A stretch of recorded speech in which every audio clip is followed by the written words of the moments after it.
So I've created several of my own private communities. I have one called Golf Operator Magazine. It's got about 1,000 people, which is for people in the golf business, golf pros, club managers, course owners.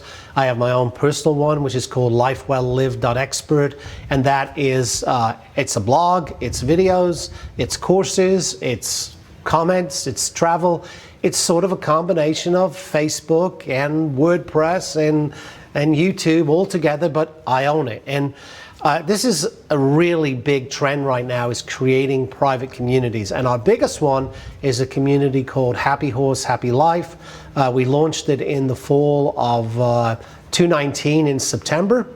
And in just 90 days, we had 1,000 paying members. Most of the members pay $19.95. Some of them pay us $100, and we even have a category with a few people on it that pay $500. And this is a community for primarily for women, although not exclusively for women. Primarily, our prime market is middle-aged women who own horses, want to ride better, want to have a community connection with other people who ride, and they discuss their problems, getting the horse into the trailer, or vet problems, or whatever, connection problems.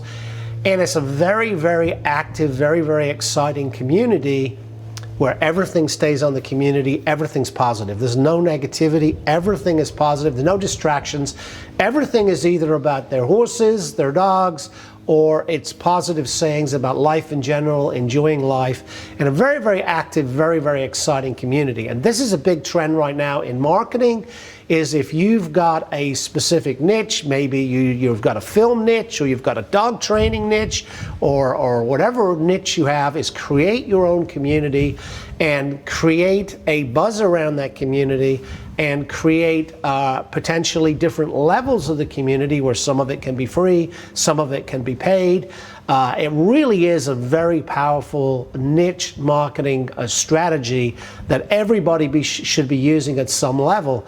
And then you use your traditional social media, your LinkedIn, your Facebook, your YouTube, your Pinterest, to drive traffic back to your community. Now, it's harder to get people to go to your community than it is to Facebook, but it's so much better because you own the content, you own the data.